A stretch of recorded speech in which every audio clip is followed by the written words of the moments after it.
अस्सलाम वालेकुम जी। आज हम पढ़ेंगे इंटीग्रेशन। तो इंटीग्रेशन से पहले हमें ये पता होना चाहिए कि डेरिवेशन क्या है, और डेरिवेशन की जब तक हमने कोई वीडियो नहीं देखी, हमने उसको नहीं समझा, तो हमें इंटीग्रेशन नहीं आएगी। तो सबसे पहले आप डेरिवेशन की वीडियो देखें।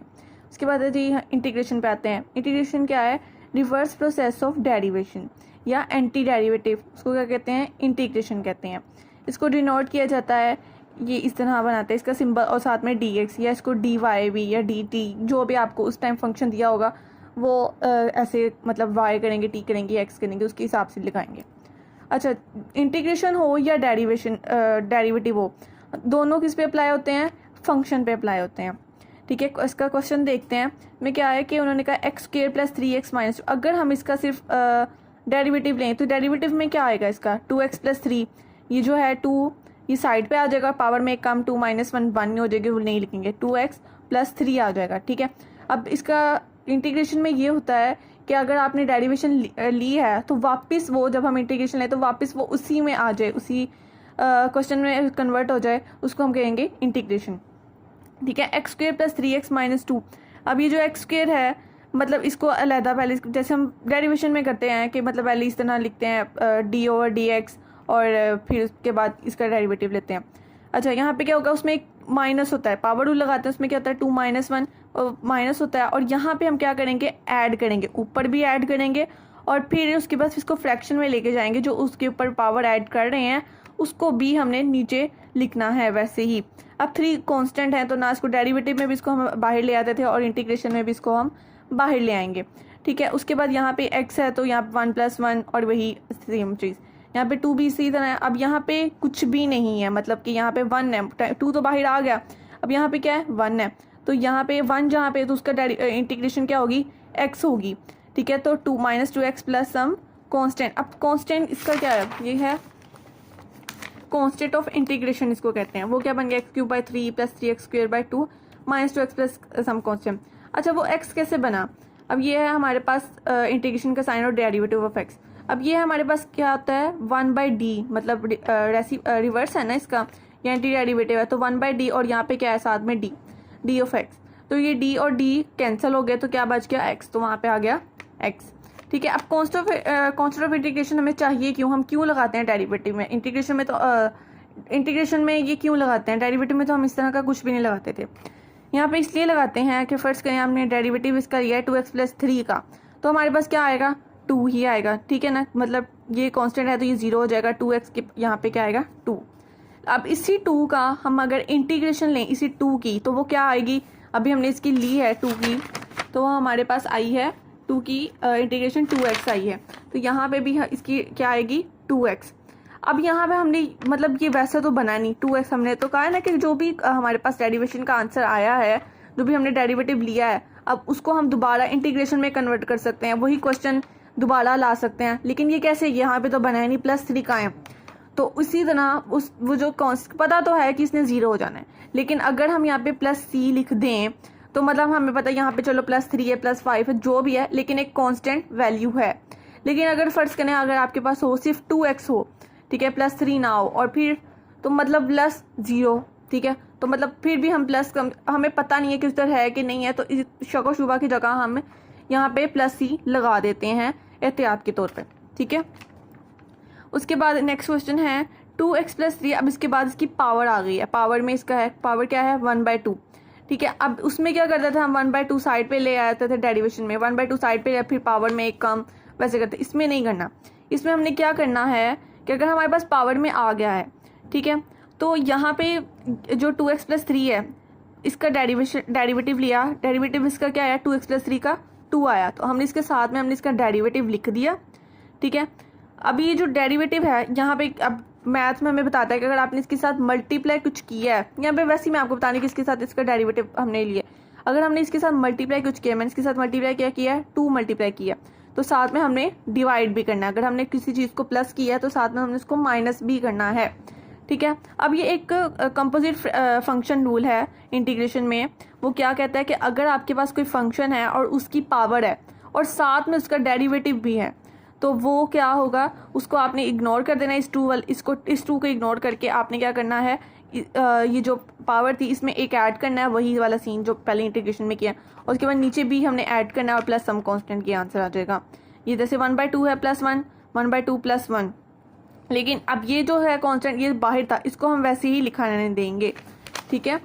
अब ये क्या है 1/2 आ गया और यहाँ पे 3/2। अब ये 3/2 यहाँ पे है, तो जब ऊपर जाएगा मतलब यहाँ पे जब जाएगा तो वो उल्टा हो जाएगा, 2/3 हो जाएगा, तो 2 से कैंसिल 1/3, तो वो नीचे मैंने लिख दिया। उसके बाद नेक्स्ट क्वेश्चन है 4 - x²। अब यहाँ पे क्या है x है, मतलब इसका डेरिवेटिव नहीं है, x का डेरिवेटिव क्या होगा -2x होगा। तो अब यहाँ क्या करेंगे -2 के साथ मल्टीप्लाई भी कर देंगे और डिवाइड भी कर देंगे, तो सेम हमारे पास आ जाएगा। यहाँ पे -1/2 है और ये क्या है -2x बन गया। तो अब इसको इग्नोर मारेंगे और यहाँ पर क्या करेंगे, इसके ऊपर एक ऐड कर देंगे और नीचे भी हम वहीं पे ऐड करेंगे, तो 3/2 आ गया था। अभी इसके साथ मतलब मल्टीप्लाई हो जाएगा, ऊपर जाएगा 2/3, इसे कैंसिल हुआ -1/3 और वही आंसर आ गया। उसके बाद अब यहाँ पे क्या है, इसके ऊपर मतलब पावर है, अंडर रूट है, मतलब 1/2 है, ठीक है। तो यहाँ पे क्या है, साथ में इसका डेरिवेटिव नहीं है, डेरिवेटिव जहाँ अब यहाँ पे नहीं है, लेकिन हमें पता है क्या है इसका डेरिवेटिव, इसका डेरिवेटिव क्या होगा 1 होगा, ठीक है। एक्स का डेरिवेटिव क्या होता है 1, तो यहाँ पे जहाँ पे कुछ भी नहीं होता वहाँ पे 1 होता ही है, तो इस वजह से इसका डेरिवेटिव ऑटोमेटिकली लिखा हुआ है, तो बस इसमें ऐड करेंगे और हमारे पास आंसर आ जाएगा। इसी तरह अब ये है, अब इसकी फ्रैक्शन में है 4 - x² यहाँ, और यहाँ पे अंडर रूट है, तो इस अंडर रूट को जब हम 1/2 में कन्वर्ट करेंगे तो ये ऊपर जब चला जाएगा तो साथ में इसका डेरिवेटिव है ना, ठीक है ना डेरिवेटिव इसका, तो मतलब कि अब ये वही होगा -1/2 प्लस 1/2, तो क्या प्लस 1, तो प्लस -1/2 प्लस 1 क्या होता है 1/2, तो इसको हम वैसे ही लिख देंगे अंडर रूट में, नीचे 1/2 आ गया। अब यहाँ पे जो 2 है वो ऊपर जब जाएगा तो इसके साथ मल्टीप्लाई हो जाएगा 2 और -x² प्लस कांस्टेंट, ये आंसर आ गया हमारे पास। उसके बाद है डेरिवेटिव हम लेंगे, अब इसके ऊपर नहीं है कुछ, ठीक है, मतलब इसको वैसे ही अब इसको ऊपर ले जाएंगे हम, ठीक है, क्योंकि हमारे पास क्या है नीचे पावर है, ठीक है। तो जब पावर होगी तब हम इसको ऊपर ले जाएंगे, हमें फ्रैक्शन में सॉल्व करने की ज़रूरत ही नहीं है, ठीक है। तो हम इसको ऊपर लेके तो -1/2 आ गया, दोबारा उसमें मतलब इसका डेरिवेटिव क्या होगा 1 ही होगा, तो इसमें ऐड करेंगे +1 और नीचे भी करेंगे, तो वो सेम इसी तरह वाला क्वेश्चन आ जाएगा। तो ये 2 ऊपर आ जाएगा और x + 3 अंडर रूट में और प्लस सम कांस्टेंट। उसके बाद अगर अब हमारे पास है कि ऊपर हमारे पास कुछ भी नहीं है, ठीक है, और नीचे क्या है हमारे पास, नीचे भी कुछ भी नहीं है हमारे पास, मतलब कोई भी पावर नहीं है, तो इसमें हमें घबराना नहीं है। इसमें हमें मैथ एक और रूल बताता है, उसमें क्या है कि ऊपर अगर डेरिवेटिव उसका मौजूद हो, ठीक है, नीचे फंक्शन का ऊपर डेरिवेटिव मौजूद हो, तो हम उसको log ऑफ f(x) कर सकते हैं, मतलब log लेके उसके अंदर उसका फंक्शन और प्लस सम कांस्टेंट। मतलब यहाँ पे क्या है, इसका डेरिवेटिव क्या है ऊपर मौजूद है, 1 है ना, ऊपर डेरिवेटिव इसका मौजूद है, तो log of x + 3 plus some constant ये आ जाएगा। अब इसको आपने मतलब इसे ब्रैकेट में नहीं लिखना है, इसको इसी तरह लिखना है, ठीक है। उसके बाद डेरिवेटिव इसका x² का वही मतलब ऊपर लेके इसको जाएंगे, क्योंकि इसके ऊपर तो मतलब ब्रैकेट नहीं है ना, इसके अंदर x ब्रैकेट में नहीं है, मतलब इस तरह नहीं है, मतलब ये सिंपल ऐसे है, तो इसको ऊपर भी इस तरह लेके जा सकते हैं, पावर में तो है ना, इस वजह से -2 + 1 -1 आ गया, यहाँ पे भी -1 प्लस सम कांस्टेंट। अब यहाँ पे ये -1 जो है वो ऊपर जब जाएगा मतलब ये नीचे तो माइनस लिखते नहीं हम, तो ऊपर लिखते हैं, यहाँ पे लिखते हैं माइनस, ठीक है। तो ये क्या होगा माइनस ये ऊपर ही रहा और ये x की पावर -1 थी वो नीचे चलेगी, तो -1/x प्लस सम कांस्टेंट हो गया।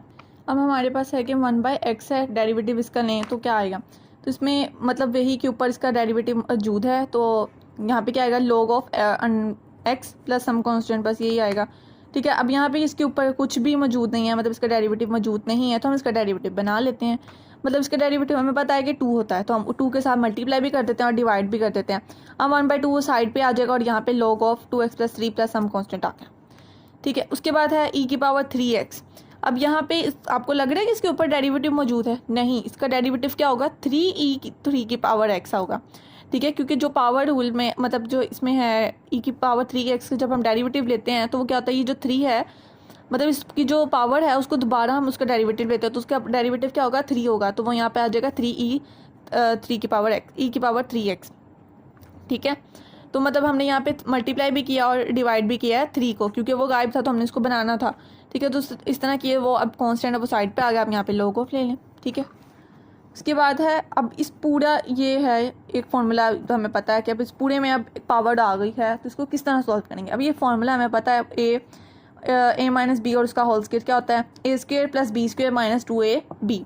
अब ये एक्स एक्स से कैंसिल हो जाएंगे, ठीक है। इसके अंदर अगर ब्रैकेट लग जाती,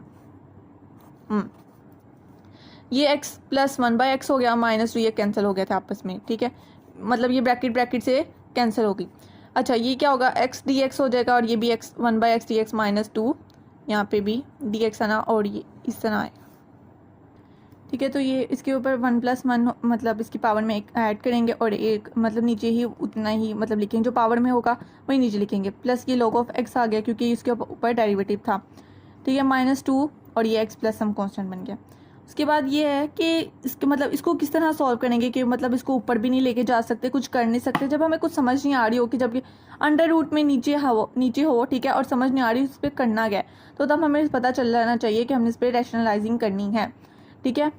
क्योंकि यहाँ पे 2 अंडर रूट है तो हमें समझ नहीं आ रही होती, तो फिर हमने इस पर रैशनलाइजिंग करनी होती है।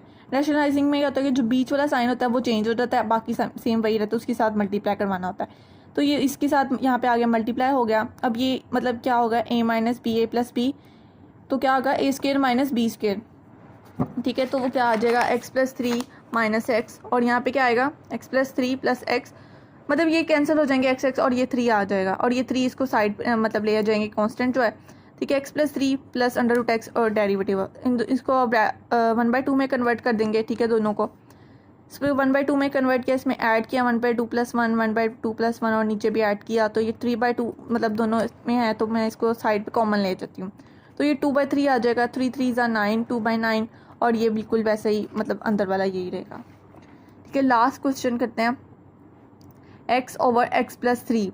मतलब अब इसमें ये भी नहीं समझ आ रहा कि ना मतलब यहाँ पे नीचे भी कोई पावर नहीं है, उसको ऊपर भी नहीं लेके जा सकते, ना रैशनलाइज कर सकते हैं, तो क्या करें। तो हम नीचे वाले को ऊपर की तरह बना सकते हैं, मतलब नीचे वाला है उसको ऊपर ले जाते हैं, इस तरह बना लेते हैं x + 3, ठीक है, -3 भी कर देते हैं। मतलब जब ऐड करेंगे तो अब हमें इसको सब्ट्रैक्ट भी हमें करना पड़ेगा। तो अब ये x + 3/x + 3 क्या हो जाएगा, यहाँ पे 1dx हो जाएगा, माइनस ये 3 वाला एक अलग, इसको अलग ले जाते हैं, ये क्या बन जाएगा, x बन जाएगा, -3 मतलब ये कांस्टेंट है, इसको बाहर ले आएंगे। अब 1/x + 3 आ जाएगा, तो मतलब यहाँ पे क्या है, ऊपर इसका डेरिवेटिव है 1, तो x - 3 log of x + 3 plus some constant, ये हमारे पास आंसर आ गया। तो उम्मीद है आपको इंटीग्रेशन की बहुत अच्छी समझ आई होगी, क्योंकि